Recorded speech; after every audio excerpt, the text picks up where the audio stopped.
I remember those mornings like they were painted in slow motion. The sunlight spilling across the living room floor, warm and golden, catching the dust motes dancing in the air. I'd make my coffee, steam curling up in lazy spirals, while Dad read the newspaper at the kitchen table and Mom hummed softly, chopping vegetables for breakfast. It was ordinary, yes, but ordinary felt safe. It felt like home. I'd glance out the window at the small garden Dad insisted on tending even though his knees complained every spring, and I'd feel that quiet comfort of belonging. My brother, well, he was usually off somewhere, doing his own thing, but when he was around, there was a kind of static energy. Nothing threatening, just different. We'd trade quick jokes, laugh at small memories from childhood, nothing too deep. On the surface, we were fine. Mom would hand me a slice of toast, Dad would tease me about my ridiculous coffee obsession, and I'd roll my eyes. But inside, I felt protected. There was a rhythm to these mornings, a subtle assurance that nothing could shake the walls of this house. And yet, even then, there were tiny hints, little sparks of tension that I brushed aside. My brother would sometimes make a remark about how things are changing, or I'd catch Dad giving me a look that lingered too long, almost apologetic. Nothing concrete, nothing I could name at the time. I laughed off the strange little comments, assumed I was reading too much into them. Looking back, those were the last mornings I felt completely untouchable in this house. The last mornings before the quiet undercurrent of family politics began to pull at the edges of everything I thought I knew.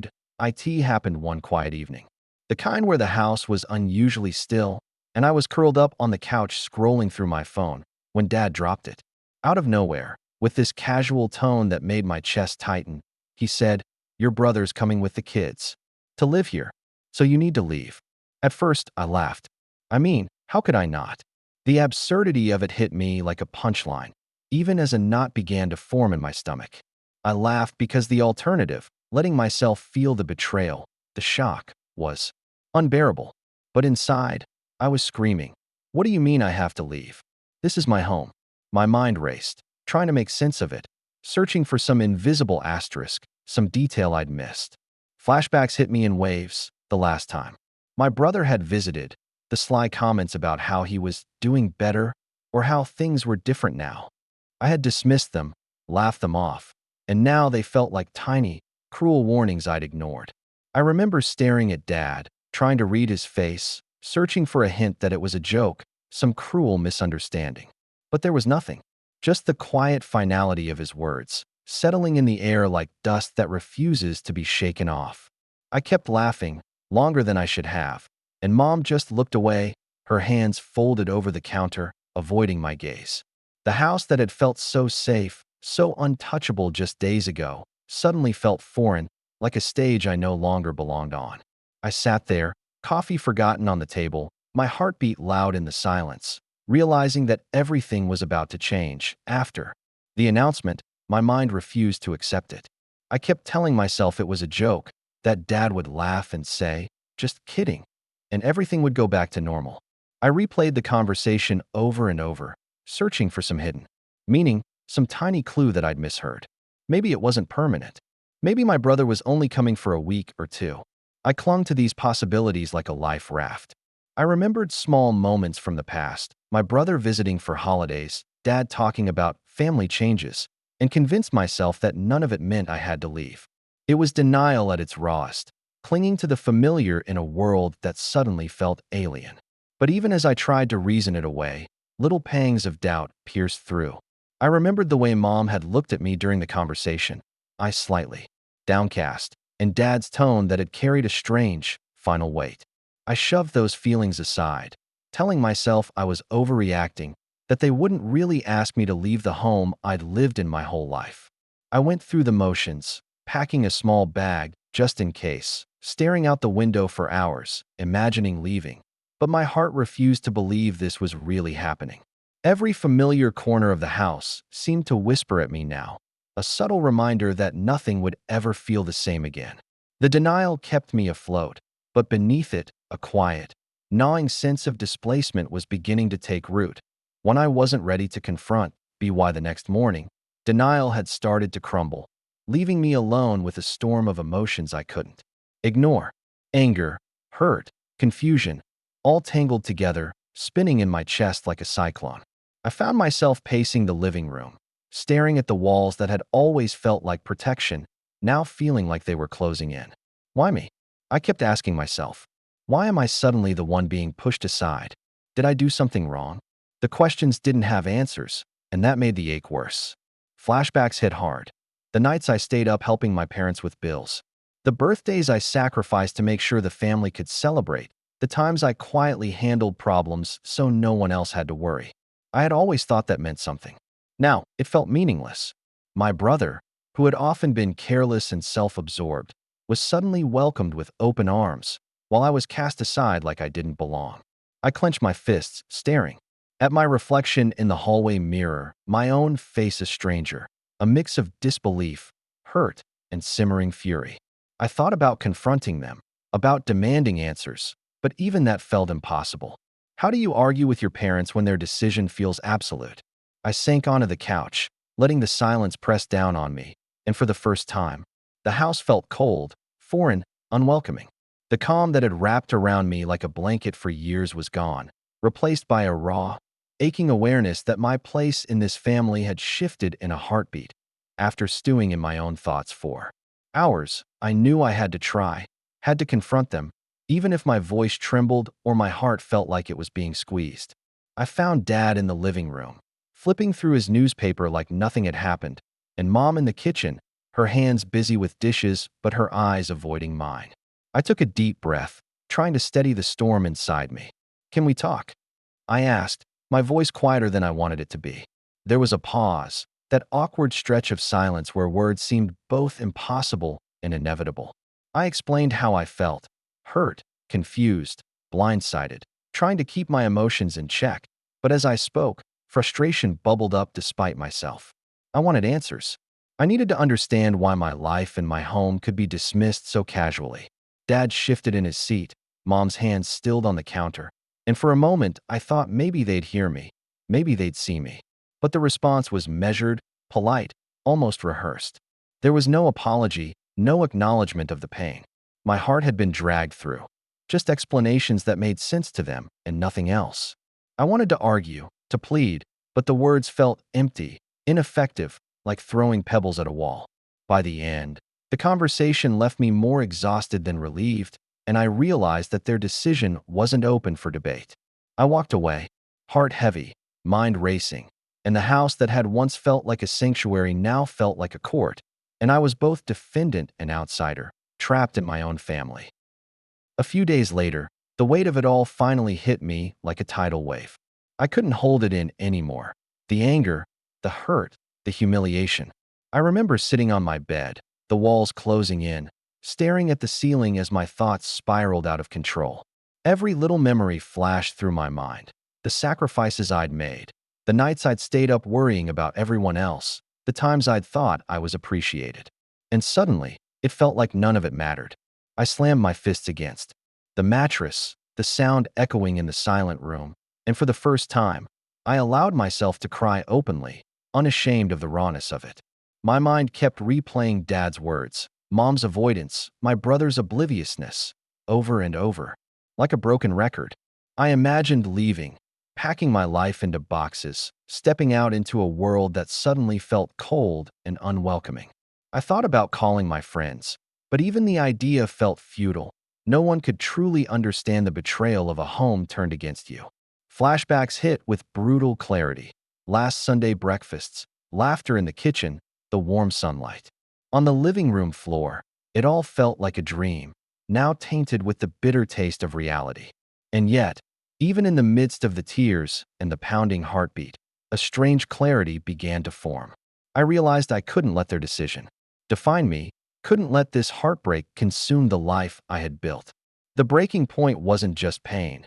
It was the spark of something else, the beginning of a fight to reclaim myself, even if it meant walking away from everything I thought I knew. After the storm of emotion passed, a strange calm settled over me, the kind that comes when you finally decide you're done waiting for someone else to dictate your life. I started thinking practically, scanning my options, weighing what I needed to do to protect myself and my future. I couldn't stay in a house where my presence was no longer wanted, but leaving didn't have to feel like defeat. I began quietly, packing some essentials, sorting through belongings, and letting go of things I'd clung to for years. Not because I wanted to, but because I needed to make space for myself, for a life that wasn't dictated by my parents' favoritism. Flashbacks of past sacrifices crossed my mind, but now I saw them differently, not as debts owed, but as proof of my resilience, my capacity to care, to endure, to rise. I made a list of what needed to be done, researching places to live, figuring out logistics, thinking of friends I could rely on. Every step, no matter how small, felt like reclaiming a part of myself that had been buried under shock and hurt. And with each bag I packed, with each decision I made, the fear and anger slowly transformed into a quiet strength. The house that had once felt suffocating now felt like a threshold, a place I could leave behind without regret, carrying only the lessons it had given me. For the first time since the announcement, I felt a flicker of control, a promise that my life was mine to steer, even if it meant facing uncertainty. The day I left, the house felt heavier than ever, as if it knew I was walking away for good. Every familiar corner, the living room where sunlight had danced across the floor, the kitchen where laughter had once felt effortless, now seemed distant, almost mocking. I carried only what I needed, each bag a mixture of relief and grief, proof that I was leaving a life I had thought was permanent. Saying goodbye to my parents was harder than I expected. There were no hugs, no tearful confessions, just quiet, nods and strained smiles, as if even the simplest emotions had been edited out of this final scene. My brother didn't even glance my way. He was too busy with his own plans, oblivious to the rupture he had caused. As I closed the door behind me, the click of the latch felt like both an ending and a beginning, a sound that echoed in my chest long after I walked away. Outside, the world was noisy and alive, and yet I felt suspended in a bubble of shock, sadness, and the faint, stubborn spark of hope. Friends' calls, supportive messages, and the small comforts of my new temporary space offered warmth, but nothing could erase the sting of being dismissed from a home that had once been my anchor. Flashbacks of that morning, the laughter over toast, sunlight on the floor, played in my mind, bittersweet reminders of what I had lost. And even in the immediate aftermath, I realized that while the house was no longer mine, my sense of self didn't have to vanish with it. This was the first step in reclaiming my life. Even if it hurt like hell. In the weeks that followed, I spent a lot of time alone, thinking, replaying everything that had happened, and trying to make sense of it all. At first, it was painful. Every memory of my old home felt like a knife twisting in my chest. But slowly, clarity began to emerge from the chaos. I started seeing the situation differently, not just as a betrayal, but as a wake-up call. Flashbacks of past sacrifices and overlooked efforts no longer carried bitterness. Instead, they reminded me of my resilience, my ability to endure, and the fact that I could survive change. I began to rebuild, not just my living space, but my confidence, my routines, my sense of self. Friends became my anchors, offering laughter, advice, and a sense of belonging that was unconditional. I explored new places, found small joys in unexpected moments, and slowly stitched together a life that felt mine, independent of anyone else's approval. The memories of my old home, while still tender, became a backdrop for growth rather than a weight dragging me down. I realized that losing a place didn't mean losing myself. It meant creating space for a version of me that was stronger, wiser, and more self-assured. Every small victory, making a meal for myself, decorating my new room, stepping out alone into the world, was proof that I could thrive, even after heartbreak. And for the first time since the announcement, I felt a quiet sense of peace, the kind that comes not from being untouched by pain, but from knowing you survived it. Time has a strange way of softening even the sharpest edges, and over the months that followed, I found myself slowly letting go of the anger and hurt that had once consumed me. I stopped replaying Dad's words, stopped measuring my worth against my brother's presence, and began embracing the life I had chosen for myself. Flashbacks still come sometimes, sunlight on the living room floor, laughter in the kitchen, but instead of pain, they bring perspective, a reminder of where I came from and how far I've grown. I've learned to set boundaries, to prioritize my own well-being, and to recognize that love and family don't always mean unquestioned loyalty or fairness.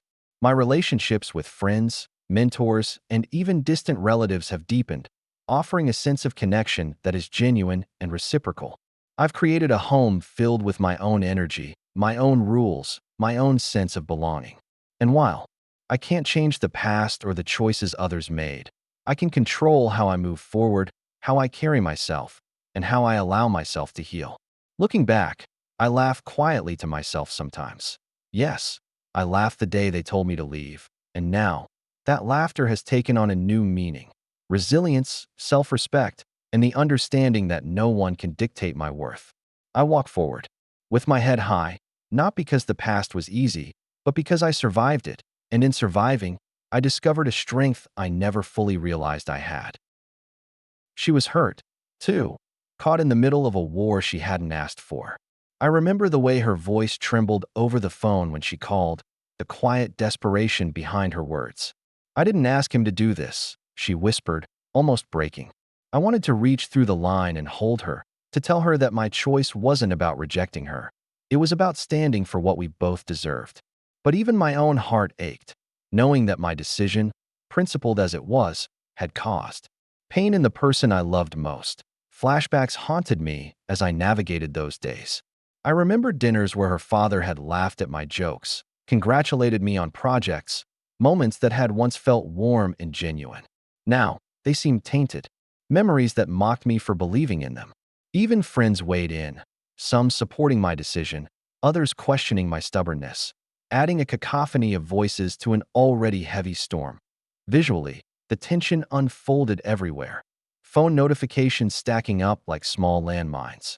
My inbox flooded with terse messages, me pacing alone in a dimly lit apartment, hands running through my hair, the city lights outside indifferent to my turmoil. I could feel the weight of every choice pressing down, every principle tested by the fallout I had unleashed. Yet, amid the heartbreak, there was also clarity. I realized that the discomfort, the anger, the sadness, it was all part of drawing a line, asserting who I was and what I would not compromise. I was reminded, painfully, that standing up for yourself rarely comes without cost. And in that cost, in the ache of immediate loss, there was also the first taste of freedom, a realization that I could face the consequences of my choices and still survive. After the storm of the fallout, I found myself alone more than ever.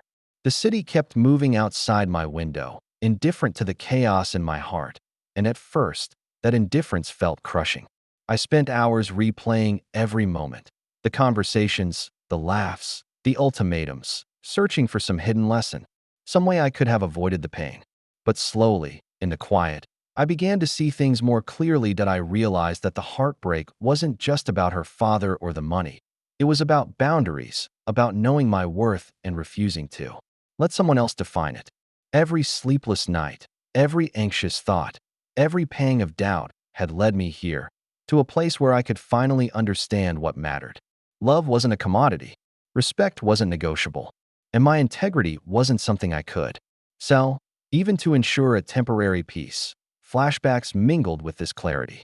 I thought of times in my past where I had compromised too easily, moments I had let fear or convenience dictate my choices. And in contrast, I remembered moments when I had held firm, even when it was hard, and how those decisions had shaped who I was today. That reflection gave me strength.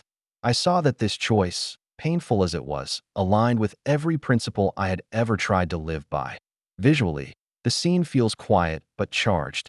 Me walking alone through a park at dawn, the first sunlight catching the edges of leaves, a soft breeze brushing past, notebook open in my hands as I jot down thoughts. The world is still awake, but there is a pause in my own mind, a moment to breathe, to absorb, to understand. I could feel the tension in my chest easing, replaced by a deep, steady rhythm of resolve that I whispered to myself, almost as a mantra. Sometimes losing everything is the only way to find yourself. And in that whisper, I found a strange peace, a sense that even in loss, even in heartbreak, there was room to grow, to rebuild, to move forward with dignity intact. It was the first time in weeks that I felt truly grounded, as if the storm had passed and left a calm I hadn't realized I'd been seeking. The days after that clarity were quiet, but they weren't empty. I began to rebuild, not just my routines, but my sense of self. Work, once a place of obligation and stress, became a canvas again, a space where I could pour my energy without compromise or distraction.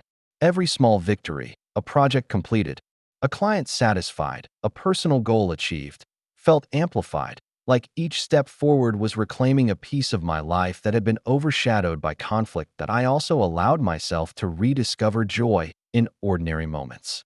I took long walks in the park without checking my phone, cooked meals that reminded me of home, and reconnected with friends whose support had been steady even when the world felt against me.